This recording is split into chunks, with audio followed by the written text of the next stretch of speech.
m'a impressionné, c'est la maturité des acteurs, quoi. On a beaucoup d'acteurs de la société civile, des professionnels de l'agriculture.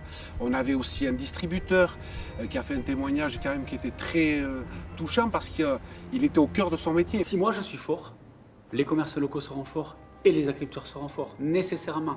Et à l'inverse, et quand je dis fort, c'est pas le but du jeu, c'est qu'on soit complémentaires. Là-dessus, l'un des intervenants en atelier disait oui, promouvoir l'agriculture en ville, non pas pour avec un objectif de volume de production, mais d'abord pour réintroduire une culture agricole chez les urbains. Effectivement, ça devrait être obligatoire, ça devrait être un service public obligatoire que les gens aillent dans une ferme 2 jours par an. Mais non, effectivement, les gens n'en ont pas conscience et c'est parce que les gens n'en ont pas conscience que la politique publique a une chance. Souvent, les hommes politiques sont déconnectés du monde rural complètement et ils vivent sur des préjugés. Donc c'est vrai que je suis venu défendre mon métier, défendre les valeurs et notre mode de travail et notre mode de production. Vu la complexité aujourd'hui du système alimentaire, c'est pas le consommateur qui choisit ce qu'il y a dans son Carrefour Market, clairement. Il va falloir transformer les fermes pour qu'elles aient plus d'autonomie technique, d'autonomie énergétique du fait de l'explosion des coûts des matières premières. Donc comment on accompagne ces agriculteurs à mettre en place ces nouvelles techniques et puis comment aussi on transmet ces nouvelles formations.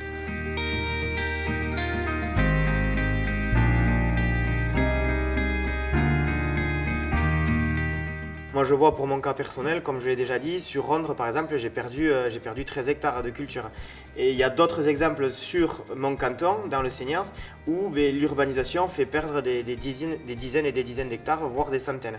Il faut absolument qu'on arrive à définir des règles très offensives pour préserver nos sols, préserver la possibilité pour nos habitants de se loger chez eux et de vivre et de travailler dans ce pays qui les a vus naître pour la plupart ou dans lequel ils vivent depuis longtemps. Et donc c'est encore une fois l'action publique, les règles qu'on va se donner qui vont permettre de réguler ce flux. Encore une fois, tout le monde a sa place au Pays Basque. Bien sûr, il y aura des zones à préserver, j'allais dire même à sacraliser, parce que, encore une fois, la consommation des sols est beaucoup trop importante, donc il va falloir freiner tout ça. Donc il faut afficher des objectifs clairs et ambitieux en matière de transition agricole. On ne peut pas continuer à dire qu'on va faire plaisir à tout le monde, c'est pas possible. On peut travailler avec tout le monde, mais on ne peut pas faire plaisir à tout le monde. Nous, on a la chance d'être dans un pays riche, et quand je dis riche, c'est un pays qui est producteur. Donc certainement qu'il faudra faire évoluer notre alimentation, mais on a de quoi produire, on a des terres qui sont riches, un climat qui est propice à tout ça.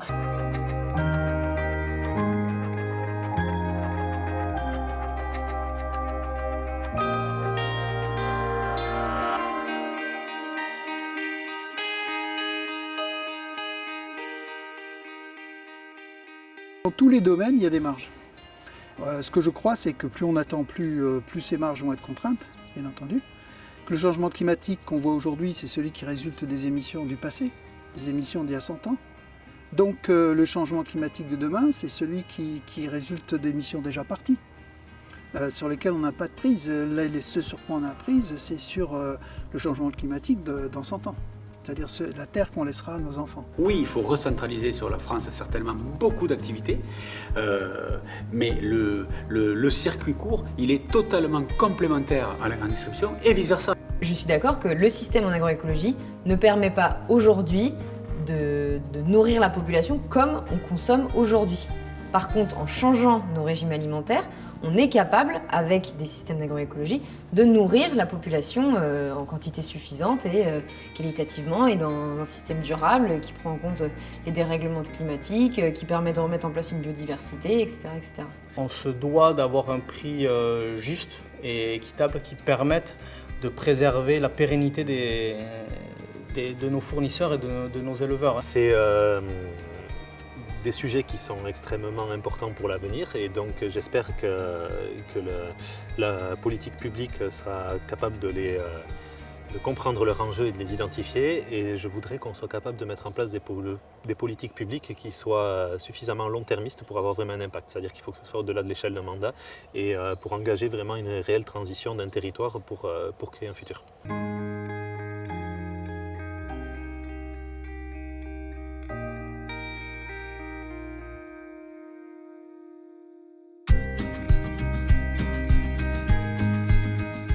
L'enjeu aujourd'hui, il est pas de se dire ouais, on va manger des super produits de super qualité pour tout le monde. Non, l'enjeu, il est comment on va faire pour que les gens aient à bouffer demain.